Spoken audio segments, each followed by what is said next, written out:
Hello दोस्तों, सिद्धि Punjab welcomes you all. ਤੇ ਅੱਜ ਆਪਾਂ 12 ਤੇ 13 ਜਨਵਰੀ ਦੇ ਜਿਹੜੇ ਕਰੰਟ ਅਫੇਅਰਸ ਹੈ ਡਿਸਕਸ ਕਰਨ ਵਾਲੇ ਹਾਂ। ਉਸ ਤੋਂ ਪਹਿਲਾਂ ਸ਼ੁਰੂ ਕਰਨ ਤੋਂ ਪਹਿਲਾਂ ਮੈਂ ਸਭ ਨੂੰ ਲੋਹੜੀ ਦੀਆਂ ਬਹੁਤ-ਬਹੁਤ ਵਧਾਈਆਂ ਦੇਣੀ ਚਾਹ ਰਹੀਆਂ ਹਾਂ। ਉਹ ਮੈਂ ਹੋਪ ਕਰਦੀ ਹਾਂ ਕਿ ਇਹ ਤਿਉਹਾਰ ਇਹ ਨਵਾਂ ਸਾਲ ਤੁਹਾਡੇ ਸਭ ਲਈ ਸਕਸੈਸ ਤੇ ਹੈਪੀਨੈਸ ਲੈ ਕੇ ਆਵੇ। ਬਸ ਮਿਹਨਤ ਕਰਦੇ ਰਹੋ, ਜਿਹੜਾ ਗੋਲ ਹੈ ਉਹ ਆਪਣੇ ਆਪ ਅਚੀਵ ਹੋਊਗਾ। ਹਾਰਡ ਵਰਕ ਪਲੱਸ ਥੋੜੀ ਜੀ ਸਟ੍ਰੈਟਜੀ ਤੁਸੀਂ ਫੋਲੋ ਕਰਦੇ ਰਹੋ ਤਾਂ ਐਗਜ਼ਾਮ ਕਲੀਅਰ ਹੋਣਾ ਪੱਕਾ ਹੀ ਹੈ ਤੁਹਾਡਾ। ठीक है जी, यही मंत्रा है सारे सक्सैसफुल लोगों का, तुहाडा भी हो सकता है। ठीक है जी, चलो फिर डिस्कशन शुरू करते हैं टाइम ना वेस्ट करते हुए।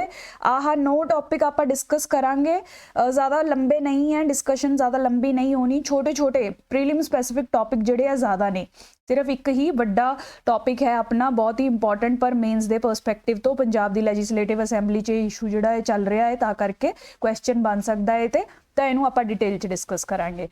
ठीक है जी, हुण सीधा आपां टॉपिक शुरू करते हैं।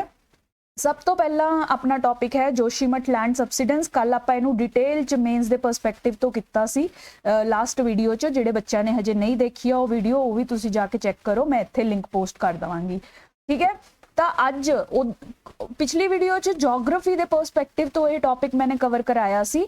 अज बेसिकली ਤੁਹਾਨੂੰ पता है कि पंजाब PCS ਦੇ मेन्स च ਤੁਹਾਡਾ प्रॉब्लम सॉल्विंग ਦੇ क्वेश्चंस आते हैं। प्रॉब्लम सॉल्विंग मतलब जिवें तुसी अगर ऑफिसर लग गए, बहुत सारी प्रॉब्लम्स ਤੁਹਾਨੂੰ ਲੋਕਾਂ ਦੀਆਂ सॉल्व करनियां पैणियां। ਇਹ ਜਿਹੇ डिजास्टर्स भी बहुत देखोगे तुसी, ਤਾਂ ਉੱਥੇ ਐਜ਼ ਐਨ ऑफिसर ਤੁਹਾਨੂੰ एक्ट करना पैना है। ਤਾਂ ਇਹ प्रॉब्लम सॉल्विंग ਦੇ क्वेश्चन आते हैं जिते ਤੁਹਾਨੂੰ केस स्टडी दे दी जाती है कि ਇਹ केस ਤੁਹਾਡੇ सामने है, ਤਾਂ ਤੁਸੀਂ ਐਜ਼ ਐਨ ऑफिसर की एक्शन लोगे। ਤਾਂ ਉਹੀ ਸਿਖਾਉਣ ਲਈ ਮੈਂ ਇਹ ਜਿਹੜੀ ਕੇਸ ਸਟੱਡੀ ਜੋਸ਼ੀਮਠ ਦੀ ਇੱਥੇ ਇਨਕਲੂਡ ਕੀਤੀ ਹੈ। ਇੱਥੇ ਜੋਸ਼ੀਮਠ ਦੇ ਡਿਜ਼ਾਸਟਰ ਤੋਂ ਬਾਅਦ ਜਿਹੜਾ ਆਪਾਂ ਕੱਲ ਪੂਰਾ ਡਿਸਕਸ ਕੀਤਾ, ਲੈਂਡ ਸਬਸਿਡੈਂਸ ਹੋਣ ਤੋਂ ਬਾਅਦ ਤੁਸੀਂ ਦੇਖੋ ਐਂ ਘਰਾਂ ਵਿੱਚ ਕ੍ਰੈਕਸ ਆ ਗਏ ਨੇ, ਬਿਲਡਿੰਗਸ 'ਚ ਕ੍ਰੈਕਸ ਆ ਗਏ ਨੇ, ਰੋਡਸ 'ਚ ਵੱਡੇ ਵੱਡੇ ਕ੍ਰੈਕਸ ਆ ਗਏ ਨੇ ਜੋਸ਼ੀਮਠ ਦੇ ਏਰੀਆ 'ਚ। ਬਹੁਤ ਸਾਰੇ ਲੋਕ ਇੰਪੈਕਟ ਵੀ ਹੋ ਰਹੇ ਨੇ। ਤਾਂ ਹੁਣ ਉੱਥੋਂ ਦੀ ਐਡਮਿਨਿਸਟ੍ਰੇਸ਼ਨ ਕੀ ਸਟੈਪਸ ਲੈ ਰਹੀ ਆ ਆਪਾਂ ਉਹ ਦੇਖ ਲੈਂਦੇ ਹਾਂ, ਕਿਉਂਕਿ ਇਹੀ ਸਟੈਪਸ ਤੁਸੀਂ ਆਪਦੇ ਆਨਸਰਸ 'ਚ ਲਿਖ ਸਕਦੇ ਹੋ ਕਿ ਤੁਹਾਨੂੰ ਅਗਰ ਇਹੋ ਜਿਹੀ ਕੋਈ ਕੇਸ ਸਟੱਡੀ ਆ ਜਾਂਦੀ ਹੈ। ਠੀਕ ਹੈ ਜੀ, ਹੁਣ ਦੇਖੋ ਇੱਥੇ ਐਡਮਿਨਿਸਟ੍ਰੇਸ਼ਨ ਕੀ ਸਟੈਪਸ ਲੈ ਰਹੀ ਹੈ। ਪਹਿਲਾਂ ਓਬਵੀਅਸਲੀ ਸਰਚ ਤੇ ਰੈਸਕਿਊ ਆਪਰੇਸ਼ਨ ਚਲਾਇਆ ਜਾਏਗਾ। ਦੇਖੋ ਇਹੋ ਜਿਹੇ ਜਦ ਡਿਜ਼ਾਸਟਰ ਹੁੰਦੇ ਆ ਬਹੁਤ ਸਾਰੀ ਬਿਲਡਿੰਗਸ ਵੀ ਗਿਰ ਜਾਂਦੀਆਂ ਹੈ। ਜੋਸ਼ੀਮਠ 'ਚ ਤਾਂ ਹਜੇ ਕੋਈ ਇਹੋ ਜਿਹਾ ਇੰਸੀਡੈਂਟ ਨਹੀਂ, ਬਟ ਅਗਰ ਤੁਸੀਂ ਸਮਝ ਲਓ ਲੈਂਡਸਲਾਈਡ ਆਇਆ, ਕੋਈ ਭੂਕੰਪ ਅਰਥਕੁਏਕ ਆ ਜਾਂਦਾ ਹੈ ਤਾਂ ਬਹੁਤ ਸਾਰੀ ਬਿਲਡਿੰਗਸ ਵੀ ਸ਼ੈਟਰ ਹੋ ਜਾਂਦੀਆਂ। ਤਾਂ ਸਭ ਤੋਂ ਪਹਿਲਾਂ ਤੁਸੀਂ ਐਜ਼ ਐਨ ਐਡਮਿਨਿਸਟ੍ਰੇਟਰ ਕੀ ਕਰ ਸਕਦੇ ਹੋ ਕਿ ਤੁਸੀਂ ਸਰਚ ਤੇ ਰੈਸਕਿਊ ਆਪਰੇਸ਼ਨ ਚਲਾਓਗੇ, ਲੋਕਾਂ ਨੂੰ ਲੱਭਣ ਦੀ ਕੋਸ਼ਿਸ਼ ਕਰੋਗੇ ਮਲਬੇ ਦੇ ਅੰਡਰ ਕੋਈ ਜਿਹੜੇ ਦਬੇ ਪਏ ਨੇ, ਤਾਂ ਉਹਨਾਂ ਸਭ ਨੂੰ ਤੁਸੀਂ ਸਰਚ ਕਰਨਾ ਹੈ ਐਂਡ ਰੈਸਕਿਊ ਕਰਨਾ ਹੈ। ਠੀਕ ਹੈ, ਇਹ ਇੱਕ ਸਟੈਪ ਹੈ ਜਿਹੜਾ ਤੁਸੀਂ ਲੈ ਸਕਦੇ ਹੋ। ਹੋਰ ਇੱਥੇ ਜੋਸ਼ੀਮਠ 'ਚ ਕੀ ਕੀਤਾ ਜਾ ਰਿਹਾ ਹੈ, ਟੈਂਪਰੇਰੀ ਸ਼ੈਲਟਰਸ ਬਣਾਏ ਨੇ। ठीक है, ਜਿਹੜੇ ਲੋਕ ਰੈਸਕਿਊ ਕੀਤੇ ਜਾਣਗੇ ਉਹਨਾਂ ਦੇ ਘਰ ਵਗੈਰਾ ਤਾਂ ਡਿਸਟਰੋਏ ਹੋ ਗਏ ਹੈ, ਤਾਂ ਉਹਨਾਂ ਨੂੰ ਟੈਂਪਰੇਰੀ ਜੋ ਹੈ ਆਪਾਂ ਪਲੇਸ ਦੇਣੀ ਹੈ ਰਹਿਣ ਲਈ। ਤਾਂ ਇਸ ਲਈ ਸ਼ੈਲਟਰਸ ਟੈਂਪਰੇਰੀ ਅਰੇਂਜਮੈਂਟਸ ਬਣਾਈਆਂ ਗਈਆਂ ਨੇ ਅਫੈਕਟਡ ਫੈਮਲੀਜ਼ ਨੂੰ ਸਟੋਰ ਕਰਨ ਲਈ ਜਾਂ ਮਤਲਬ ਪਲੇਸ ਦੇਣ ਲਈ। ਠੀਕ ਹੈ ਜੀ, ਨਗਰ ਪਾਲਿਕਾ ਦਾ ਜਿਹੜਾ ਪ੍ਰੀਮਿਸਿਸ ਹੈ, ਨਗਰ ਪਾਲਿਕਾ ਤੁਸੀਂ ਸਮਝਦੇ ਹੋ ਆਪਣੀ ਅਰਬਨ ਲੋਕਲ ਬੋਡੀਜ਼ ਹੈ, ਤੁਸੀਂ ਆਪਦੇ ਸ਼ਹਿਰ 'ਚ ਵੀ ਦੇਖਣਾ, ਜਾਂ ਤਾਂ ਜੇ ਤੁਹਾਡਾ ਰੂਰਲ ਏਰੀਆ ਹੈ ਤਾਂ ਪੰਚਾਇਤ ਹੋਵੇਗੀ, ਨਹੀਂ ਤਾਂ ਮਿਊਨਿਸਪੈਲਿਟੀ ਹੋਏਗੀ। ਮਿਊਨਿਸਪੈਲਿਟੀ ਦੀ ਕਾਫੀ ਟਾਈਪਸ ਹੁੰਦੀਆਂ, ਉਹਨੂੰ ਨਗਰ ਪਾਲਿਕਾ ਵੀ ਇੱਕ ਟਾਈਪ ਹੈ, ਤਾਂ ਤੁਹਾਡੇ ਵੀ ਸ਼ਹਿਰ 'ਚ ਹੋ ਸਕਦੀ ਹੈ। ਟਰਾਈ ਟੂ ਆਈਡੈਂਟੀਫਾਈ ਇਟ, ਉਹਦੀ ਬਿਲਡਿੰਗ ਵੀ ਦੇਖਣ ਦੀ ਕੋਸ਼ਿਸ਼ ਕਰੋ, ਤੁਹਾਨੂੰ ਰੀਅਲ ਟਾਈਮ ਐਕਸਪੀਰੀਅੰਸ ਮਿਲੇਗਾ। ਤਾਂ ਇਹ ਜੋਸ਼ੀਮਠ ਵਾਲਿਆਂ ਨੇ ਵੀ ਨਗਰ ਪਾਲਿਕਾ ਦੇ ਆਪਦੀ ਬਿਲਡਿੰਗ ਵਿੱਚ ਸਪੇਸ ਬਣਾਈ ਹੈ, ਟੈਂਪਰੇਰੀ ਸ਼ੈਲਟਰ ਬਣਾਇਆ ਹੈ ਅਫੈਕਟਡ ਲੋਕਾਂ ਲਈ। ਠੀਕ ਹੈ ਜੀ, ਇਹ ਜਿਹਾ ਮੈਜਰ ਤੁਸੀਂ ਲੈ ਸਕਦੇ ਹੋ। ਫਿਰ ਕੰਪਨਸੇਸ਼ਨ ਦਓਗੇ, ਹੁਣ ਲੋਕਾਂ ਦੇ ਘਰ ਉਜੜ ਗਏ ਨੇ, ਕਈ ਲੋਕ have lost their lives also, ਬਹੁਤ ਤਰੀਕੇ ਦੇ ਇੰਪੈਕਟ ਹੋ ਰਹੇ ਨੇ। ਤਾਂ ਉਹ ਡੈਮੇਜ ਨੂੰ ਮੈਨੇਜ ਕਰਨ ਲਈ ਕੰਪਨਸੇਸ਼ਨ ਵੀ 1.5 ਲੱਖ ਦੀ ਕੰਪਨਸੇਸ਼ਨ ਇਹਨਾਂ ਨੇ ਅਫੈਕਟਡ ਫੈਮਲੀਜ਼ ਲਈ ਡਿਕਲੇਅਰ ਕੀਤੀ ਹੈ। ਤਾਂ ਮਤਲਬ ਤੁਸੀਂ ਵੀ ਆਪਦੀ ਸੋਲਿਊਸ਼ਨਸ 'ਚ ਕਹਿ ਸਕਦੇ ਹੋ ਕਿ ਅਸੀਂ ਕੰਪਨਸੇਸ਼ਨ ਦੀ ਅਰੇਂਜਮੈਂਟ ਵੀ ਪੋਸੀਬਿਲਿਟੀ ਵੀ ਦੇਖਾਂਗੇ। ਠੀਕ ਹੈ ਜੀ, ਰੀਹੈਬਲੀਟੇਸ਼ਨ ਪੋਲਿਸੀ ਵੀ ਲਾਂਚ ਕਰ ਰਹੇ ਨੇ ਜੋਸ਼ੀਮਠ ਵਾਲੇ, ਟਰਾਈ ਕਰ ਰਹੇ ਨੇ ਬਣਾਉਣ ਦੀ। ਹੁਣ ਜਿਹੜੇ ਲੋਕਾਂ ਨੂੰ ਤੁਸੀਂ ਟੈਂਪਰੇਰੀ ਸ਼ੈਲਟਰ ਦਿੱਤਾ ਉਹਨਾਂ ਦਾ ਅੱਗੇ ਜਾ ਕੇ ਕੀ ਕਰਨਾ ਹੈ, ਉਹਦੇ ਲਈ ਤੁਹਾਨੂੰ ਰੀਹੈਬ ਪੋਲਿਸੀ ਚਾਹੀਦੀ ਹੈ। ਤੁਸੀਂ ਦੇਖਣਾ ਹੈ ਕਿ ਇਹਨਾਂ ਲਈ ਅੱਗੇ ਜਾ ਕੇ ਕੀ ਕੀਤਾ ਜਾ ਸਕਦਾ ਹੈ ਲੋਕਾਂ ਲਈ ਜੋ ਇੰਨੇ ਇਫੈਕਟ ਹੋ ਗਏ ਨੇ। ਠੀਕ ਹੈ ਜੀ, ਤੇ ਫਾਈਨਲੀ ਜੋਸ਼ੀਮਠ ਵਾਲੀ ਐਡਮਿਨਿਸਟ੍ਰੇਸ਼ਨ ਕੀ ਕਰ ਰਹੀ ਹੈ, ਸਰਵੇ ਕੰਡਕਟ ਕੀਤੇ ਜਾ ਰਹੇ ਨੇ ਕਿ ਪੂਰਾ ਇੰਪੈਕਟ ਅਸੈਸਮੈਂਟ ਕੀਤਾ ਜਾ ਸਕੇ। पूरे एरिया च इंपैक्ट असैसमेंट किया जा सके ਉਹਦੇ ਲਈ ਸਰਵੇ ਕੀਤਾ ਜਾ ਰਿਹਾ ਹੈ ਕਿੰਨੇ ਲੋग ਇਫੈਕਟਡ ਨੇ ਕਿੰਨੀ ਬਿਲਡਿੰਗਸ ਇਫੈਕਟਡ ਹੈ ਕਈ ਬਿਲਡਿੰਗਸ ਇਹ ਜੀਆਂ ਹੋਣਗੀਆਂ ਕਿ ਜੋ ਬਹੁਤ ਬੇਸ ਤੋਂ ਹਿਲ ਗਈਆਂ ਹੋਣਗੀਆਂ ਤਾਂ ਉਹ ਹੋ ਸਕਦਾ ਹੈ ਕੁਝ ਆਉਣ ਵਾਲੇ ਦਿਨਾਂ 'ਚ ਗਿਰ ਜਾਣ ਤੇ ਹੋਰ ਲੋਕਾਂ ਨੂੰ ਇੰਪੈਕਟ ਕਰਨ ਤਾਂ ਸਰਵੇ ਵਿੱਚ ਇਹ ਜੀ ਬਿਲਡਿੰਗਸ ਵੀ ਆਇਡੈਂਟੀਫਾਈ ਕੀਤੀਆਂ ਜਾਣਗੀਆਂ ਜਿਨ੍ਹਾਂ ਦੀ ਫਾਊਂਡੇਸ਼ਨ ਵੀਕ ਹੋਗੀ ਤੇ ਜਿਨ੍ਹਾਂ ਨੂੰ ਮੈਨੇਜ मतलब खुद एडमिनिस्ट्रेशन ਨੂੰ ਹੀ डिमोलिश कर देना चाहिए है ਇਹ ਜੇ ਕੁਝ ਹੋਟਲਸ ਵੀ ਜਿਹੜੇ ਜੋਸ਼ੀਮਠ ਵਾਲੇ ਆ ਉਹ डिमोलिश कर रहे ਨੇ ਕਿਉਂਕਿ ਇਹ ਹੋਟਲਸ ਜਿਹੜੇ ਨੇ ਕਦੀ ਵੀ ਡਿੱਗ ਸਕਦੇ ਨੇ ਠੀਕ ਹੈ ਜੀ ਤਾਂ ਇਹ ਕੁਝ ਸਟੈਪਸ ਲਿੱਤੇ ਜਾ ਰਹੇ ਨੇ ਤੁਹਾਨੂੰ ਵੀ ਕੇਸ ਸਟੱਡੀਜ਼ ਇਸੇ ਤਰੀਕੇ ਨਾਲ ਆ ਸਕਦੀਆਂ ਤਾਂ ਟਰਾਈ ਟੂ ਥਿੰਕ ਜਦ ਵੀ ਕੋਈ ਵੀ ਇਨਸੀਡੈਂਟ ਤੁਸੀਂ ਪੜ੍ਹਦੇ ਹੋ ਨਿਊਜ਼ਪੇਪਰ 'ਚ ਜਸਟ ਟਰਾਈ ਟੂ ਥਿੰਕ ਕਿ ਅਗਰ ਤੁਸੀਂ ਇੱਕ ਆਫੀਸਰ ਹੁੰਦੇ ਤਾਂ ਤੁਸੀਂ ਉਸ ਇਨਸੀਡੈਂਟ ਨੂੰ ਕਿਵੇਂ ਮੈਨੇਜ ਕਰਦੇ ठीक है जी जस्ट ये ब्रेनस्टॉर्मिंग करनी है प्रॉब्लम सॉल्विंग दे क्वेश्चन इंटरेस्टिंग होंगे है बट अगर तुसी बहुत सारे अच्छे वेज पॉइंट्स लिख के आओगे ना तो काफ़ी अच्छे मार्क्स मिलेंगे तुहानू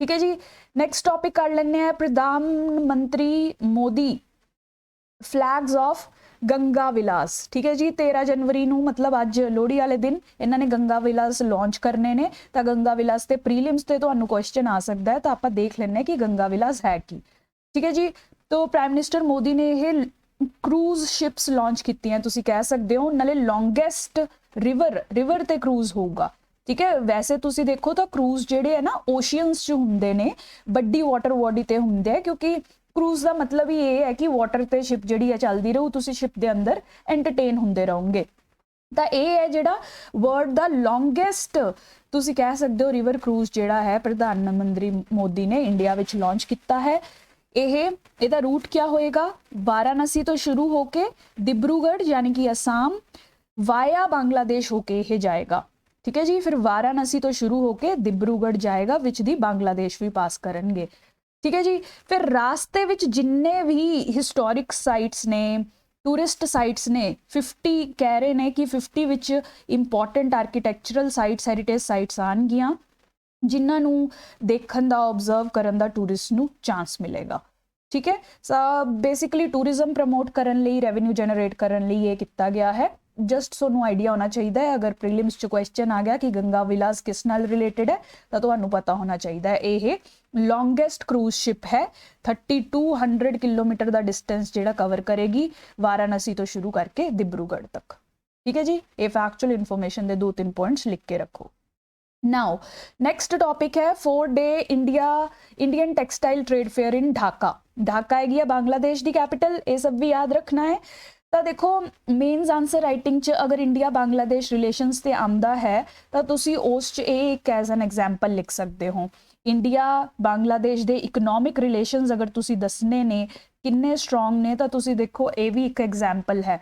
इंडियंस जेडे है इन्हां दे ट्रेड फेयर च जो है कंट्रीब्यूट कर रहे हैं अगर तुसी बांग्लादेश के बारे थोड़ा बहुत पढ़िया तो तुहानू अंदाज़ा होगा कि बांग्लादेश की टैक्सटाइल इंडस्ट्री जिहड़ी है काफ़ी वड्डी है देखो Bangladesh is the second largest exporter of apparels ठीक है जिहड़े तुसी कपड़े वगैरह देखते हो बहुत सारे कपड़िया ते टैग भी देखियो या तो मेड इन वियतनाम लिखा हुंदा है या मेड इन बांग्लादेश लिखा हुंदा है अजकल क्योंकि ये दो जिहड़े ने वो हब्स बन चुके ने अपैरल दे ठीक है तो बांग्लादेश दे भी अपैरल इंडस्ट्री जी काफ़ी स्ट्रोंग है तो इन्हों का रॉ मटीरियल जोड़ा है ना वो काफ़ी इंडिया तो यानी कि सूरत जोड़ा गुजरात च है उत्थों जाता है तो ये ट्रेड फेयर का यही मकसद है कि इंडिया ते बांग्लादेश का लिंक दिखाया जाए अगर इंडिया बांग्लादेश विच अगे जाके free trade agreement FTA sign हुंदा है तो ये टैक्सटाइल एक्सपोर्ट्स जोड़े है इंडिया तो काफ़ी वध सकते हैं ठीक है तो तुसीं सिर्फ एग्जाम्पल याद रखनी है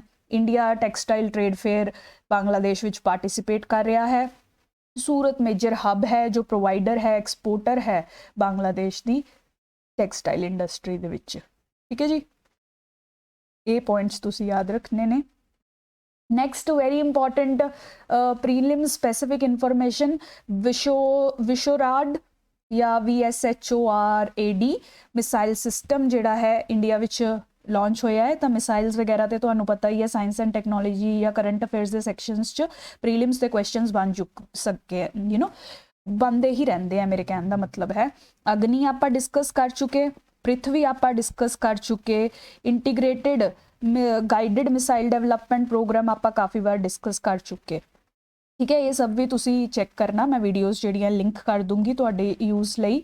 ਤੇ ਹੁਣ ਆਪਾਂ ਇਹ ਵਾਲਾ नया सिस्टम जो लॉन्च होया है इस ਦੇ ਬਾਰੇ ਵੀ थोड़ी फैक्चुअल इन्फॉर्मेशन कर ਲੈਂਦੇ हैं। ठीक है जी। ये नाम च लिखा है वेरी शॉर्ट रेंज। ठीक है, बहुत ही शॉर्ट रेंज दे टारगेट। रेंज का कॉन्सैप्ट तो पृथ्वी पढ़ाते हुए भी मैं सिखाया सी। डिस्टेंस का मतलब है रेंज। ठीक है जी। अगर 1000 किलोमीटर तक कोई जाती है मिसाइल वगैरह तो उन्होंने शॉर्ट रेंज च कंसिडर किया जाता है। वैरी शॉर्ट रेंज का तो मतलब है कि फ्यू, तुसी कह सकते हो कि 100 किलोमीटर तो भी घट होगी तो वैरी शॉर्ट रेंज वो होगी। ठीक है, 5000 तो बद अगर हो जाए, 5500 तो बद अगर हो जाए तो वो इंटर कॉन्टीनेंटल, एक कॉन्टीनेंट तो दूसरे कॉन्टीनेंट जा सकती है, यह जी मिसाइल बन जाती है। ठीक है, ये मैं पृथ्वी वाली वीडियो लिंक कर दिनी हाँ, उत्थे तुसी ध्यान नाल ये कॉन्सैप्ट जिहड़ा है बेसिक्स तो समझ लियो। तो जिहड़ी तुहाडी हुण VSHORAD वशरोध आपां कह लैंदे आ इहनूं। वशरोध जिहड़ी है ये very short range air defence system है। ठीक है जी, हवा च डिफेंस लई ये हैल्प करूगी। अपनी इंडिजीनियसली बनी है, DRDO ने यह जिहड़ी है बनाई है।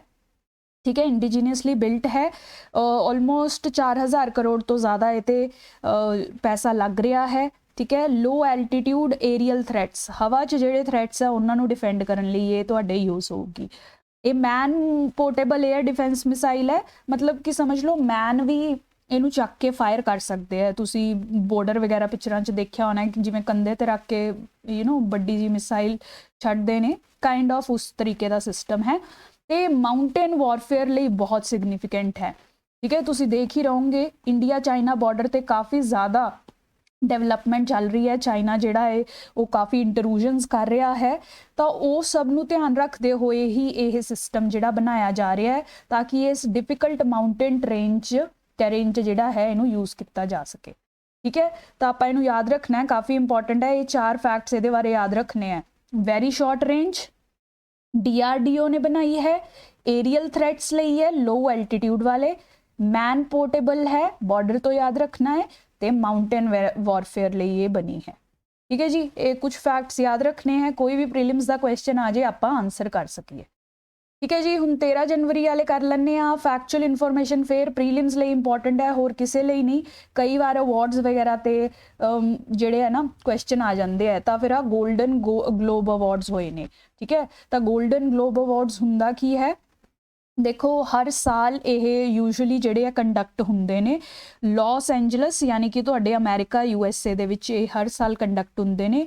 जिहड़े कि आ कॉमेडियन है यही इन्हां नूं स्पॉन्सर या कंडक्ट करांदे ने, जेरोड कार्मिशेल। ठीक है जी, ये फैक्चुअल इन्फॉर्मेशन है। करंट 2023 च तुसीं देखो ये 80th एडिशन का जिहड़ा है ग्लोबल गोल्ड अवार्ड जिहड़ा है गोल्डन ग्लोब अवार्ड सॉरी ये कंडक्ट किया जा रहा है। इस Indian movie Naatu Naatu Telugu movie है, इन्हां दे गाने नूं original song of the year का अवार्ड मिलिया है, इसलिए भी क्वेश्चन बन सकता है। तो तुसी सिर्फ आह कुछ चीज़ें याद करने की कोशिश करो, इन्ना ते ही क्वेश्चन आएगा कि बेस्ट फिल्म का किनू मिलिया है, बेस्ट ओरिजिनल सॉन्ग का किनू मिला है।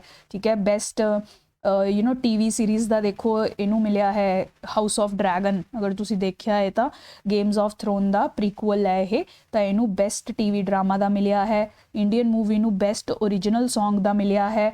जिहड़ी अपनी इंडियन मूवी है ये नॉन इंग्लिश मूवीज़ की कैटेगरी च भी सी, नॉमीनेशनस च भी सी कि बेस्ट नॉन इंग्लिश मूवी केड़ी है, बट इनू उस कैटेगरी च तो नहीं अवार्ड मिलिया, उस च अवार्ड मिलिया है अर्जेंटीना नू, अर्जेंटीना की किसी मूवी नू। ठीक है, तो ये 3-4 फैक्ट्स याद करने की कोशिश करो।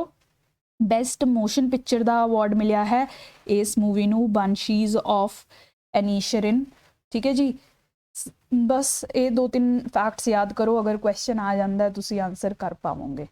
ठीक है, हुण GM क्रॉप्स बहुत इंपॉर्टेंट टॉपिक है तुहाडे मेन्स दे लई। पंजाब दी लैजिसलेटिव असैंबली च इनू लैके जिहड़ा है डिस्कशन चल रही है, GM क्रॉप्स अलाउ किते जान के नहीं वगैरह। तो वैसे भी पंजाब तुहानू पता है एग्रीकल्चरल स्टेट है, तो GM क्रॉप्स का टॉपिक पंजाब दे लई बहुत ज़्यादा इंपॉर्टेंट है। तो तुसी मेन्स की प्रैपरेशन कर रहे हो चाहे इंटरव्यू की, यह टॉपिक तुहाडे लई बहुत इंपॉर्टेंट है। ठीक है, तो थोड़ा समझने की कोशिश करते हैं। बाकी तुसी सारी डिटेल्स मैंने बहुत एक्सटेंसिवली कवर किया है, इस सारियां ध्यान नाल पढ़ियो, बाद च मैं मेन पॉइंट्स तुहानू सारे इत्थे समझा दिंदी है। ठीक है जी। तो सब तो पहला जीएम की मतलब है, जीएम का मतलब है जेनेटिक मॉडिफिकेशन। ठीक है जी। सारे क्रॉप्स दे सारे इंडिविजुअल्स दे कुछ कुछ जीन्स होंगे है ਜਿਹੜੇ कि उन्होंने डिफरेंट डिफरेंट कैरेक्टरिस्टिक्स देंगे है, जिमें कोई मोटा है, कोई पतला है, कोई लंबा है, कोई छोटा है ना, कोई गाला, कोई गोरा, जिमें ये सारे जेडे अपने फीचर्स है, फिजिकल फीचर्स है, वो सब अपने जीन्स ही डिसाइड करते हैं। कोई हार्ड वर्किंग है, कोई घट देर पढ़ सकता है, कोई लंबा टाइम पढ़ के भी उन्ना रिजल्ट प्रोड्यूस करता है, कोई छोटा टाइम पढ़ के भी उन्ना रिजल्ट प्रोड्यूस करता है। तो जीन्स एक फैक्टर ने जेडे ये सारे फीचर्स जेडे अपने इन्फ्लुएंस करते हैं। ठीक है। हुण प्लांट्स च भी यही सिस्टम हुंदा है, प्लांट्स भी बहुत टाइप के होंगे है, शॉर्ट लिविंग, लॉन्ग लिविंग, है ना, उस च भी यही जीन्स जेडे है सारा रोल प्ले करते हैं। ठीक है। तो जेनेटिक मॉडिफिकेशन की टैक्नोलॉजी की है कि आप जीन्स मॉडिफाई करिए एक प्लांट दे या एक ऑर्गेनिज्म दे, ताकि आप उस डिजायरेबल फीचर्स जेडे है ऐड कर सकीए। ठीक है जी। जिवें हुण आप चाहते हैं कि यह जे प्लांट्स होण जेडे आपां नूं बहुत बहुत फ्रूट्स देन। ठीक है। आप चाहते हैं जो प्लांट्स हो जिहदे फ्रूट्स कभी खराब ही ना हो, समझ लो महीना महीना पे रहन ते खराब ही ना हो, है ना जी। तो उस इस चीज़ नूं आपां संभव कर सकते हैं, डिजायरेबल फीचर्स आपां लिया सकते हैं। उस लई ही तुहाडी GM technology, genetic modification technology use हुंदी है, जेडे आह नैचुरल जीन्स है इन्हां च आपां चेंजिस करिए ताकि आपां ओह चीज़ां ओह फीचर्स ऐड कर सकीए जेडे आपां नूं चाहीदे है। ठीक है जी। दैट इज बेसिकली तुहाडी जीएम या जेनेटिक मॉडिफिकेशन। ठीक है जी। हुण ये क्रॉप्स च एग्रीकल्चर च जेनेटिक मॉडिफिकेशन बहुत अजकल टैक्नोलॉजी जिहड़ी है न्यूज़ च है। अगर तुसी इंडिया का स्टेटस देखो, इंडिया दे विच कॉटन दे विच ऑलरेडी जेनेटिक मॉडिफिकेशन आपां यूज़ कर रहे हैं। ऑलरेडी जीएम कॉटन या बीटी कॉटन जिन्हों कहते हैं, एक बैक्टीरिया के नाम से यह है, बीटी कॉटन ऑलरेडी यूज़ हो रही है इंडिया के विच। नाउ हुण डिबेट यह है कि फूड क्रॉप जिहड़ी चीज़ां आपां खा सकते हैं उस च आपां नूं यह जेनेटिक मॉडिफिकेशन अलाउ करनी चाहिए है कि नहीं। ठीक है जी। नॉन फूड क्रॉप्स का तो देखो आप खा नहीं रहे, तो अपने ते डायरैक्ट इंपैक्ट कोई नहीं हो सकता, बट जिहड़ी चीज़ आप मॉडिफाई करके खुद कंज्यूम कर रहे हैं उहदा अपनी सेहत ते, अपनी डेवलपमेंट ते, अपने फ्यूचर ते क्या इंपैक्ट होगा, इस चीज़ ते ही डिबेट बनी रहती है। ठीक है जी। तो इसीलिए जीएम क्रॉप्स का इशू चलता रहता है। हुण अगर तुहाडे तो कभी पूछ लिता जाए कि प्रोसैस क्या है, प्रोड्यूस किवें हुंदे है, तो बेसिकली देखो की करते हैं कि आप एक डिजायरेबल जीन जिहड़ा एक्सट्रैक्ट कर लांगे, जिवें हुण बीटी चों, बीटी एक बैक्टीरिया का नाम है बैसिलस थुरनजेंसिस, अगर तुहानूं पता होवे, तो उस जो आप जीन एक्सट्रैक्ट कर रहे हैं डिजायरेबल, तो आप आपदे प्लांट्स विच वो जीन ऐड कर दिंदे हैं। प्लांट्स जिहड़े है वो रीप्रोड्यूस करते हैं, तो मल्टीपल प्लांट्स वो कैरेक्टरिस्टिक नाल प्रोड्यूस हो जाते हैं। ठीक है जी। इस तरीके नाल तुहाडी जीएम क्रॉप्स जिहड़ियां प्रोड्यूस हो रही हैं। हुण देखो इंडिया दे विच ये जीएम क्रॉप्स नूं रेगूलेट करन लई डिफरेंट तुसीं कह सकते हो इंस्टीट्यूशनस ते लीगल प्रोविजनस ने। ठीक है जी। द टॉप मोस्ट इंस्टीट्यूशन जिहदी सब तो ज़्यादा रिस्पॉन्सिबिलिटी है जीएम क्रॉप्स नूं रेगूलेट करन दी, वो तुहाडी हैगी है genetic engineering and appraisal committee. Genetic engineering and appraisal committee minister of environment, forest and climate change के अंडर ये काम करती है। ये इस सब चीज़ों नाल डील करती है। जेनेटिक ये रिसर्च डेवलपमेंट करना, तो फिर देखना कि इनू आप जीएम क्रॉप्स नूं यूज़ कर सकते हैं कि नहीं, इन्हों एक्चुअल फील्ड ते ट्रायल्स ते लैके जा सकते हैं कि नहीं। ठीक है जी। ये इंस्टीट्यूशन है जिहड़ा रेगूलेट करता है। ठीक है। लीगल प्रोविजनस भी इंडिया विच हैगियां ने, जिवें कि तुसीं कह सकते हो the rules for manufacture, use, import, export, storage of hazardous micro organisms और जेनेटिकली इंजीनियर्ड ऑर्गेनिजम्स। काफ़ी लंबा जा नाम है, तो थोड़ा मतलब तुसी सिर्फ कुछ हिंट इहदा याद करने की कोशिश करो। तो दूसरा लॉ हैगा अपना इन्वायरमेंट प्रोटैक्शन एक्ट। इन्हां दो लॉज के अंडर जिहड़ी है इहदी रेगूलेशन हुंदी है जीएम क्रॉप्स की। ठीक है जी। ये भी ना पूछा जा सकता है, इसलिए थोड़ा पता होना चाहिए हैगा। हुण इंपॉर्टेंट जिहड़ा मेन्स लिए आप जरूरी है वो जानना है कि ये फायदे क्या है। अगर आपां नूं रिस्क लग रहा है कि जीएम क्रॉप्स दे रिस्क हो सकते हैं, डिबेट हो रही है, ਤਾਂ ਉਹਦੇ ਕਿਆ ਸਾਈਡਸ ਨੇ, ਪ੍ਰੋਜ਼ ਕਿਆ ਨੇ, ਬੈਨੀਫਿਟਸ ਕਿਆ ਨੇ, ਪੋਜ਼ਿਟਿਵਸ ਕਿਆ ਨੇ ਤੇ ਨੈਗੇਟਿਵ ਸਾਈਡ ਕਿਆ ਹੈ, ਆਪਾਂ ਉਹ ਦੇਖ ਲੈਂਦੇ ਹਾਂ ਹੁਣ। ਦੇਖੋ ਪ੍ਰੋਜ਼ ਇਹੀ ਹੈ, ਜਿਵੇਂ ਮੈਂ ਤੁਹਾਨੂੰ ਦੱਸਿਆ ਕਿ ਆਪਾਂ ਡਿਜ਼ਾਇਰੇਬਲ ਫੀਚਰਸ ਐਡ ਕਰ ਸਕਦੇ ਹਾਂ। ਤੁਸੀਂ ਦੇਖ ਹੀ ਰਹੇ ਹੋ ਕਿ ਜਿਵੇਂ ਜਿਵੇਂ ਕਲਾਈਮੇਟ ਚੇਂਜ ਹੋ ਰਿਹਾ ਹੈ, ਜਿਹੜਾ ਹੈ ਕਲਾਈਮੇਟ ਸਟ੍ਰੈਸ ਵੀ ਕਾਫੀ ਵੱਧ ਰਿਹਾ ਹੈ, ਕਲਾਈਮੇਟ ਸਟ੍ਰੈਸ ਵੀ ਕਾਫੀ ਵੱਧ ਰਿਹਾ ਹੈ, ਜਿਵੇਂ ਕਿ ਕੋਲਡ ਵੇਵ ਹੋ ਗਈ, ਹੀਟ ਵੇਵ ਹੋ ਗਈ, ਠੀਕ ਹੈ। ਹੁਣ ਜਿਵੇਂ ਕੋਲਡ ਵੇਵ ਚੱਲ ਰਹੀ ਹੈ ਤਾਂ ਬਹੁਤ ਸਾਰੇ ਸੰਗਰੂਰ ਦੇ ਡਿਸਟ੍ਰਿਕਟ 'ਚ, ਐਵੇਂ ਪੰਜਾਬ ਦੇ ਹੋਰ ਡਿਸਟ੍ਰਿਕਟ 'ਚ ਇਹ ਰਿਪੋਰਟ ਕੀਤਾ ਗਿਆ ਹੈ ਕਿ ਜਿਹੜੀ ਵੀਟ ਦੀ ਕ੍ਰੌਪ ਹੈ ਉਹ ਪੀਲੀ ਪੈ ਰਹੀ ਹੈ, ਠੀਕ ਹੈ, ਇੰਨੀ ਠੰਡ ਹੋਣ ਕਰਕੇ। ਤਾਂ ਕਹਿਣ ਦਾ ਮਤਲਬ ਇਹ ਹੈ ਕਿ ਅੱਜ ਕੱਲ੍ਹ ਜਿਹੜੀ ਐਗਰੀਕਲਚਰ ਹੈ ਉਹ ਬਹੁਤ ਸਾਰੇ ਕਲਾਈਮੇਟ ਚੈਲੰਜਸ ਜਾਂ ਅੱਡ-ਅੱਡ ਤਰੀਕੇ ਦੇ ਚੈਲੰਜਸ ਫੇਸ ਕਰ ਰਹੀ ਹੈ। ਇਹਨੂੰ ਇੰਨੇ ਪੈਸਟਸ ਦੇਖਣੇ ਪੈ ਰਹੇ ਹੈ, ਕਦੀ ਡਰੌਟਸ ਆ ਜਾਂਦੇ ਆ ਸਾਡੇ ਕੋਲ, ਜੇ ਅਲ ਨੀਨੋ ਆ ਜਾਏ ਤਾਂ ਡਰੌਟ ਈਅਰ ਹੋ ਜਾਂਦਾ ਹੈ, ਠੀਕ ਹੈ, ਕਦੀ ਹੀਟ ਵੇਵ ਆਉਂਦੀ ਹੈ, ਕਦੀ ਕੋਲਡ ਵੇਵ ਆਉਂਦੀ ਹੈ, ਸੈਲੈਨਿਟੀ ਬਹੁਤ ਜਗ੍ਹਾ ਤੇ ਹੈ। ਤਾਂ ਇਹ ਸਭ ਕਲਾਈਮੇਟ ਅਨਸਰਟਨਿਟੀਜ਼ ਨੂੰ ਬੀਅਰ ਕਰਨ ਲਈ ਆਪਾਂ GM ਕ੍ਰੌਪਸ ਯੂਜ਼ ਕਰ ਸਕਦੇ ਹਾਂ, ਜਿਨ੍ਹਾਂ 'ਚ ਆਪਾਂ ਡਿਜ਼ਾਇਰੇਬਲ ਜੀਨਸ ਐਡ ਕਰ ਦਈਏ, ਜਿਹੜੇ ਕਿ ਪੈਸਟ ਤੋਂ ਰੈਜ਼ਿਸਟੈਂਟ ਹੋਣ, ਡਰੌਟਸ ਵਗੈਰਾ ਘੱਟ ਪਾਣੀ ਦੀ ਕੰਡੀਸ਼ਨ 'ਚ ਵੀ ਗਰੋ ਕਰ ਸਕਣ, ਜਿਹੜੇ ਹੀਟ ਤੇ ਕੋਲਡ ਨੂੰ ਵੀ ਵੀਅਰ ਕਰ ਸਕਣ, ਅਗਰ ਸੈਲਾਈਨ ਵਾਟਰ ਹੈ, ਸੈਲਾਈਨ ਸੋਇਲ ਹੈ ਤਾਂ ਉਸ 'ਚ ਵੀ ਸਰਵਾਈਵ ਕਰ ਸਕਣ, ਤੇ ਜਿਨ੍ਹਾਂ ਨੂੰ ਜ਼ਿਆਦਾ ਹਰਬੀਸਾਈਡ ਫਰਟੀਲਾਈਜ਼ਰਸ ਦੀ ਜ਼ਰੂਰਤ ਵੀ ਨਾ ਪਵੇ, ਠੀਕ ਹੈ। ਤੁਸੀਂ ਜੀਨ ਹੀ ਮੋਡੀਫਾਈ ਕਰ ਦਿਓ ਕਿ ਉਹਨਾਂ ਨੂੰ ਇਹ ਸਭ ਫਾਈਟ ਕਰਨ ਦੀ ਉਹਨਾਂ 'ਚ ਖਮਤਾ ਹੈ, ਕੈਪੇਬਿਲਿਟੀ ਹੈ, ਰਾਈਟ। ਤਾਂ ਫਰਸਟ ਆਪਣਾ ਜੋ ਐਡਵਾਂਟੇਜ ਹੈ GM ਕ੍ਰੌਪਸ ਦਾ, we can get resistant, high resistant crops that are resistant to pests, droughts, heat, cold and all that stuff, ਠੀਕ ਹੈ ਜੀ। ਦੂਸਰਾ, ਜਿਵੇਂ ਆਪਾਂ ਪਹਿਲਾਂ ਵੀ ਡਿਸਕਸ ਕੀਤਾ ਹੈ ਕਿ ਆਪਾਂ ਸ਼ੈਲਫ ਲਾਈਫ ਵਧਾ ਸਕਦੇ ਹਾਂ। ਜਿਹੜਾ ਅੱਜ ਕੱਲ੍ਹ ਐਗਰੀਕਲਚਰ ਸਭ ਤੋਂ ਵੱਡਾ ਇਸ਼ੂ ਕੀ ਹੈ, ਸਪੈਸ਼ਲੀ ਹੋਰਟੀਕਲਚਰ ਸੈਕਟਰ 'ਚ, ਕਿ ਤੁਸੀਂ ਕ੍ਰੌਪਸ ਪ੍ਰੋਡਿਊਸ ਕਰਦੇ ਹੋ ਬਟ ਉਹ ਸ਼ੈਲਫ ਲਾਈਫ ਉਹਨਾਂ ਦੀ ਇੰਨੀ ਘੱਟ ਹੈ ਕਿ ਕਿਸਾਨ ਕੋਲ ਪਈ ਪਈ ਹੀ ਖਰਾਬ ਹੋ ਜਾਂਦੀ ਹੈ। ਅਗਰ ਜਲਦੀ ਨਾ ਵਿਕੇ ਤਾਂ ਕਿਸਾਨ ਨੂੰ ਉਹਦਾ ਸਿਰਦਰਦੀ ਰਹਿੰਦੀ ਹੈ। ਤਾਂ ਤੁਸੀਂ ਇਹੋ ਜਿਹੀ GM ਕ੍ਰੌਪ ਕ੍ਰੀਏਟ ਕਰੋ ਕਿ ਜਿਹੜੀ ਇਹਨਾਂ ਦੀ ਲੌਂਜੀਵਿਲਿਟੀ बढ़ा ਦੇ, ਠੀਕ ਹੈ। ਜਿਹੜੀ ਕ੍ਰੌਪਸ ਹੈ ਉਹ ਪੱਕਣ ਤੋਂ ਬਾਅਦ ਜਲਦੀ ਖਰਾਬ ਨਾ ਹੋਣ ਤੇ ਜ਼ਿਆਦਾ ਦੇਰ ਸਰਵਾਈਵ ਕਰ ਪਾਉਣ। ਤਾਂ ਸ਼ੈਲਫ ਲਾਈਫ ਇਨਕਰੀਜ਼ ਕਰਨ ਲਈ, ਹਾਇਰ ਸ਼ੈਲਫ ਲਾਈਫ ਲਈ ਵੀ ਆਪਾਂ ਇਹ ਇੰਟਰੋਡਿਊਸ ਕਰ ਸਕਦੇ ਹਾਂ। ਥਰਡ ਆਬਵੀਅਸ ਇੰਪੈਕਟ ਆਪਾਂ ਇਹਦਾ ਬੈਨੀਫਿਟ ਹੈ ਕਿ ਆਪਾਂ ਇਹੋ ਜਿਹੀ GM ਕ੍ਰੌਪਸ ਬਣਾਵਾਂਗੇ ਜਿਹੜੀਆਂ ਕਿ ਹਾਈ ਯੀਲਡਿੰਗ ਹੋਣ, ਜਿਹੜੀ ਹਾਈ ਪ੍ਰੋਡਕਸ਼ਨ ਦੇਣ, ਠੀਕ ਹੈ। ਇਹਦੇ ਮਲਟੀਪਲ ਅੱਗੇ ਬੈਨੀਫਿਟ ਨੇ। ਫੂਡ ਸਿਕਿਉਰਿਟੀ ਤੁਸੀਂ ਇਨਸ਼ੋਰ ਕਰੋਗੇ। India the one of the biggest population ਹੈ, ਵਨ ਆਫ ਦੀ ਬਿਗੇਸਟ ਕਿਆ ਹੁਣ ਲਾਰਜੈਸਟ ਪੋਪੂਲੇਸ਼ਨ ਬਣਨ ਵਾਲਾ ਹੈ। ਤਾਂ ਇੰਨੇ ਲੋਕਾਂ ਦੀ ਫੂਡ ਨੀਡਸ ਨੂੰ ਵੀ ਸੈਟਿਸਫਾਈ ਕਰਨ ਲਈ ਆਪਾਂ ਨੂੰ ਜ਼ਿਆਦਾ ਪ੍ਰੋਡਕਸ਼ਨ ਚਾਹੀਦੀ ਹੈ, ਜ਼ਿਆਦਾ ਯੀਲਡ ਚਾਹੀਦੀ ਹੈ, ਠੀਕ ਹੈ ਜੀ। फार्मर इनकम ਵਧੂਗੀ अगर यील्ड जो है प्रॉपर हो रही है, टाइमली हो रही है, फार्मर इनकम ਵਧੇਗੀ। ਆਪਾਂ एक्सपोर्ट्स भी कर सकते हैं कि अगर आप ज़्यादा प्रोड्यूस कर रहे हैं, ठीक है। फिर अगर आप एक्सपोर्ट करांगे, एक्सपोर्ट तो ਆਪਾਂ ਨੂੰ फॉरेन एक्सचेंज भी मिलूगा ਜਿਹੜਾ कि अपनी फाइनैंशियल इकोनॉमिक कंडीशन ਲਈ बहुत ਵਧੀਆ है। ਤਾਂ फिर ਇੰਨੇ ਸਾਰੇ ਬੈਨੀਫਿਟਸ ਹੋਰ ਹੋ ਗਏ ਇਹਦੇ, ਠੀਕ ਹੈ ਜੀ। ਅਗਲਾ ਬੈਨੀਫਿਟ ਹੋਰ ਆਪਾਂ ਨੇ ਜਿਹੜੀ ਇੰਪੋਰਟ ਡਿਪੈਂਡੈਂਸੀ ਹੈ, ਹਜੇ ਆਪਾਂ ਬਹੁਤ ਸਾਰੇ ਪ੍ਰੋਡਕਟਸ ਜਿਹੜੇ ਬਾਹਰੋਂ ਲੈਣੇ ਹੈ ਉਹ ਵੀ ਆਪਾਂ ਕੱਟ ਕਰ ਸਕਦੇ ਹਾਂ ਅਗਰ ਆਪਾਂ GM ਕ੍ਰੌਪਸ ਨੂੰ ਵਧਾਵਾ ਦਈਏ, ਕੰਟਰੀ 'ਚ ਹੀ ਪ੍ਰੋਡਕਸ਼ਨ ਜਿਹੜੀ ਹੈ ਵਧਾਈਏ ਡਿਜ਼ਾਇਰੇਬਲ ਵਿੱਚ, ਹੈ ਨਾ ਜੀ। ਉਹ ਤੋਂ ਬਾਅਦ ਆਪਾਂ ਨਿਊਟ੍ਰੀਸ਼ਨਲ ਸਿਕਿਉਰਿਟੀ ਵੀ ਵਧਾ ਸਕਦੇ ਹਾਂ ਕਿਉਂਕਿ GM ਕ੍ਰੌਪਸ ਨਾਲ ਤੁਸੀਂ ਵਿਟਾਮਿਨਸ ਵੀ ਐਡ ਕਰ ਸਕਦੇ ਹੋ, ਮਿਨਰਲਸ ਵੀ ਐਡ ਕਰ ਸਕਦੇ ਹੋ ਕ੍ਰੌਪਸ 'ਚ, ਠੀਕ ਹੈ ਜੀ। ਜਿਵੇਂ ਕਿ ਰਾਈਸ ਤੁਸੀਂ ਬਣਾਇਆ ਵਿਦ ਵਿਟਾਮਿਨ A, ਠੀਕ ਹੈ। ਇਹ ਟੈਕਨੋਲੋਜੀ ਆਲਰੇਡੀ ਯੂਜ਼ ਹੋ ਰਹੀ ਹੈ, ਫੋਰਟੀਫਾਈਡ ਰਾਈਸ ਵੀ ਇਹਨੂੰ ਕਹਿੰਦੇ ਨੇ। ਤਾਂ ਤੁਸੀਂ ਇਹ ਵਿਟਾਮਿਨਸ ਨਾਲ ਐਨਰਿਚ ਕਰਤਾ ਰਾਈਸ ਨੂੰ।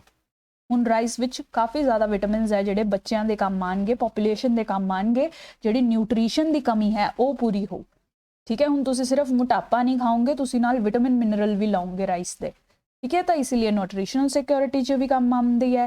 ਤੇ ਫਾਈਨਲੀ ਕਲਾਈਮੇਟ ਚੇਂਜ ਨੂੰ ਤਾਂ ਸਾਰਾ ਕੰਬੈਟ ਕਰਨ 'ਚ ਇਹ GM ਟੈਕਨੋਲੋਜੀ ਕੰਮ ਆਵੇਗੀ ਹੀ ਆਵੇਗੀ, ਠੀਕ ਹੈ ਜੀ। ਇਸ ਤਰੀਕੇ ਨਾਲ ਇਹਦੇ ਕਾਫੀ ਬੈਨੀਫਿਟਸ ਨੇ, ਇਸ ਲਈ ਹੀ GM ਕ੍ਰੌਪਸ ਨੂੰ ਇੰਨਾ ਸਪੋਰਟ ਕੀਤਾ ਜਾਂਦਾ ਹੈ, ਰਾਈਟ। ਹੁਣ ਦੇਖੋ ਸਪੋਰਟ ਤਾਂ ਬਹੁਤ ਹੈ ਬਟ ਓਪੋਜੀਸ਼ਨ ਵੀ ਬਹੁਤ ਹੈ ਕਿਉਂਕਿ ਇਹਦੇ ਬਹੁਤ ਸਾਰੇ ਰਿਸਕਸ ਜਾਂ ਇਸ਼ੂਜ਼ ਵੀ ਨੇ, ਠੀਕ ਹੈ ਜੀ। ਉਹ ਰਿਸਕ ਜਾਂ ਉਹ ਕੌਨਸ ਜਾਂ ਉਹ ਕੰਸਰਨਸ ਕਿਆ ਨੇ? ਫਰਸਟਲੀ ਜਿੰਨੀਆਂ ਵੀ ਤੁਸੀਂ GM ਦੇ ਥਰੂ ਮਿਊਟੇਸ਼ਨਸ ਜਾਂ ਚੇਂਜਸ ਕਰੋਗੇ, ਮਿਊਟੇਸ਼ਨ ਮਤਲਬ ਚੇਂਜਸ ਕਰੋਗੇ, ਉਹਨਾਂ ਨੂੰ ਵਾਪਸ ओरिजिनल पोजीशन ते लियाना पॉसिबल नहीं हुंदा। एक बार जो चेंजेस हो गए वो स्टे करनगे ते वो मल्टीप्लाई हुंदे ज रहणगे, ठीक है। जिवें तुहानू मैं ये डायग्राम च भी दिखाया सी, ਤੁਸੀਂ ਜੀਨ ਜਿਹੜਾ ਹੈ ਐਡ ਕਰਤਾ ਪਲਾਂਟ 'ਚ, ਹੁਣ ਤੁਸੀਂ ਪਲਾਂਟ ਨੂੰ ਰੀਪਰੋਡਿਊਸ ਕਰਨ ਲਈ ਛੱਡਤਾ, ਤਾਂ ਜਿਹੜਾ ਤੁਸੀਂ ਚੇਂਜ ਇੰਟਰੋਡਿਊਸ ਕੀਤਾ ਸੀ ਹੁਣ ਉਹ ਇੰਨੇ ਪਲਾਂਟਸ 'ਚ ਫੈਲ ਜਾਣਾ ਹੈ ਕਿ ਤੁਸੀਂ ਉਹਨੂੰ ਕੰਟਰੋਲ ਨਹੀਂ ਕਰ ਸਕਦੇ।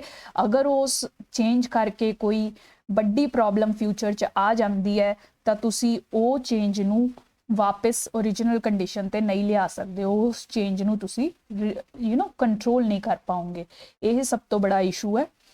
दूसरा इशू है सुपर वीड्स बनन दा। देखो सुपर वीड्स क्या है, अजकल जिहड़ी अपनी क्रॉप्स है वो पेस्ट तो काफ़ी रेजिस्टेंट हो गया है। तुसी पहला अगर समझ लो एक्स क्वांटिटी पेस्टिसाइड यूज़ करते सी इस क्रॉप ते पेस्ट तो बचाने लई, रेजिस्टेंस हुण इन्ना च इन्नी वध गई है, समझ लो इम्यूनिटी इन्ना दी इन्नी स्ट्रोंग हो गई है कि तुहानू X+100 यूनिट्स जो है पेस्टिसाइड यूज़ करना पैंदा है। ਤਾਂ ਇਹ ਸਾਇੰਟਿਸਟ ਦਾ ਇਹ ਕਹਿਣਾ ਹੈ ਕਿ ਅਗਰ ਤੁਸੀਂ GM crop GM technology use ਕਰਕੇ ਪੈਸਟ ਰੈਜ਼ਿਸਟੈਂਸ ਐਡ ਕਰ ਵੀ ਦਓਗੇ ਜੀਨ, ਤਾਂ ਇਹ ਹੋ ਸਕਦਾ ਹੈ ਕਿ ਉਹ ਫੇਰ ਤੋਂ ਕਿਸੇ ਹੋਰ ਤਰੀਕੇ ਨਾਲ ਮਿਊਟੇਟ ਹੋ ਕੇ ਪੈਸਟ ਜਿਹੜੇ ਨੇ ਇਵੋਲਵ ਹੋ ਜਾਣ, ਉਹ ਕਿਸੇ ਹੋਰ ਤਰੀਕੇ ਨਾਲ ਇਹਨਾਂ ਨੂੰ ਅਟੈਕ ਕਰਨਗੇ। GM ਕ੍ਰੌਪਸ 'ਚ ਵੀ ਤੁਸੀਂ ਇਹ ਜੀ कि हमेशा वो सुरक्षित रहे यह जी टैक्नोलॉजी तुसी क्रिएट नहीं कर सकते, बल्कि तुसी यह जे पेस्ट्स बना दोगे, यह जी वीड्स बना दोगे ਜਿਹੜੀਆਂ कि होर भी ज़्यादा अबिलिटीज़ नाल इवोल्व होणगियां। ठीक है, इसीलिए उन्होंने कह रहे हैं सुपर वीड्स कि यह जो तुसी शक्तिमान टाइप्स वीड्स जनरेट कर दोगे कि जिन्होंने हराना होर भी मुश्किल हो जाना है। ठीक है जी, ता करके ये काफ़ी थ्रैट रहिंदा है, कंसर्न रहिंदा है। थर्ड कंसर्न है कि ये स्पीशीज़ डाइवर्सिटी नू हार्म कर सकता है, जिन्ने भी GM क्रॉप्स है ये स्पीशीज़ डाइवर्सिटी नू इंपैक्ट करते हैं, तो इसीलिए काफ़ी इहदा निंदा हुंदी रहिंदी है, कह सकते हो। फोर्थ है जिहड़ी अपनी जेनेटिक अप्रेजल कमेटी है ना, genetic engineering and appraisal committee, इहदा एक कन्फ्लिक्ट ऑफ इंटरस्ट बहुत है। कन्फ्लिक्ट ऑफ इंटरस्ट मतलब ये खुद ही GM टैक्नोलॉजी बनाती है, GM क्रॉप्स ये इवॉल्व करती है, खुद ही उन्होंने अप्रूव करती है कि वो यूज़ ਲਈ सही है कि नहीं। ठीक है, तुसी खुद सोचो, तुसी खुद दवाई बना रहे हो तो तुसी खुद ही अप्रूव करोगे कि दवाई जिहड़ी है वो सही है कि नहीं, वो यूज़ की जानी चाहिए है कि नहीं। कन्फ्लिक्ट ऑफ इंटरस्ट होया ना, तुसी तो दवाई बनाई बेचन लई है, तुसी तो अप्रूव करोगे ही। तो इसीलिए ये रेगूलेटरी रिफॉर्म्स का भी इशू रहिंदा है इंडिया विच। ठीक है जी, लास्ट जिहड़ा रिस्क है कि देखो ये कहा जा रहा है कि अगर तुसी पूरी दुनिया च देखो तो सिर्फ 29 कंट्रीज़ जिहड़ियां GM बनाउंदियां ने, GM क्रॉप्स नू ग्रो करदियां ने, ते इस चो भी ये 29 कंट्रीज़ चो भी तो देखो तुसी तो सिर्फ 91 जिहड़े 29 विचों सिर्फ 5 कंट्रीज़ जिहड़ियां है 91% GM क्रॉप्स ग्रो करदियां। कहने का मतलब है ये 5 countries US, Brazil, Argentina, Canada ते इंडिया। ठीक है, ABC तो याद रख लो, ABC UI, Argentina, Brazil, Canada, US, India, ये 5 कंट्री ही 91% GM क्रॉप्स उगाउंदियां है।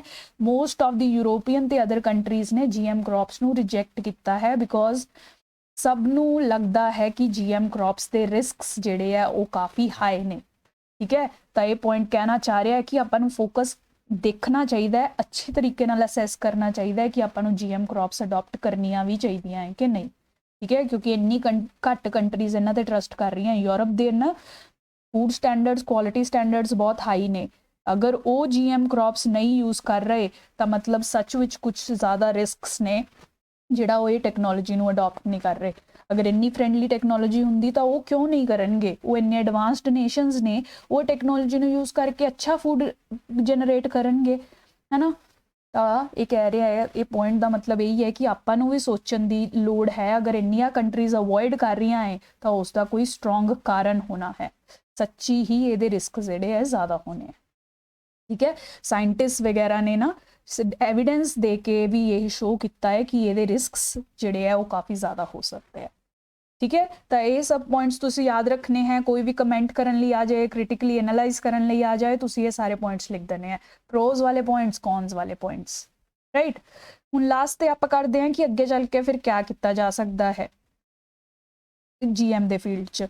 तो देखो सब तो पहला आपां नूं जरूरत है कि अपना रेगूलेटरी मैकेनिज्म ठीक करिए। जिहड़ा जेनेटिक अप्रेजल कमेटी है ये काफ़ी कन्फ्लिक्ट ऑफ इंटरस्ट है, तो आपां नूं ਰੈਗੂਲੇਟਰੀ ਮੈਕੈਨਿਜ਼ਮ ਨੂੰ ਚੇਂਜ ਕਰਨਾ ਚਾਹੀਦਾ ਹੈ।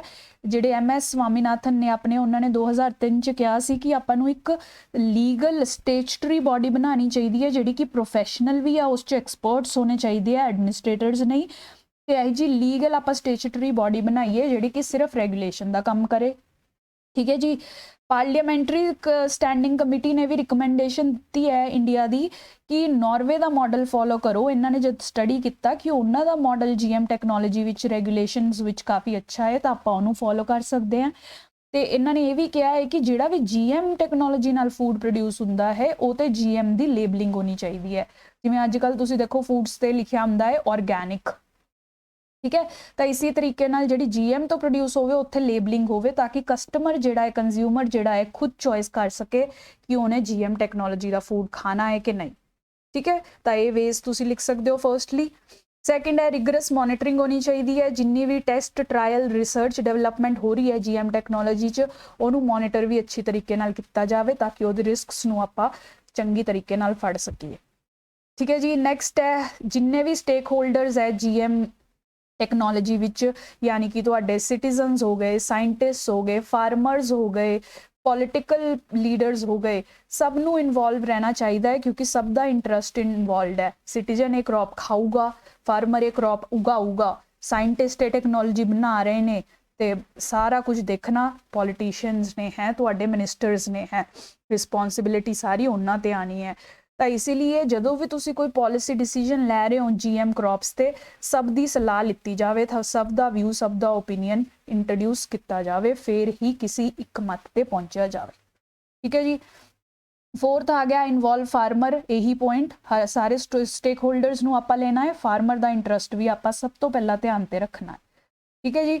ਉਸ ਤੋਂ ਬਾਅਦ ਕਿ ਆਪਾਂ ਕੀ ਅੱਗੇ ਕਰ ਸਕਦੇ ਹਾਂ ਕਿ ਆਪਾਂ ਨੂੰ GM ਦੀ ਜਗ੍ਹਾ ਹੋਰ ਆਲਟਰਨੇਟਿਵਸ ਯੂਜ਼ ਕਰਨੇ ਚਾਹੀਦੇ ਹੈ।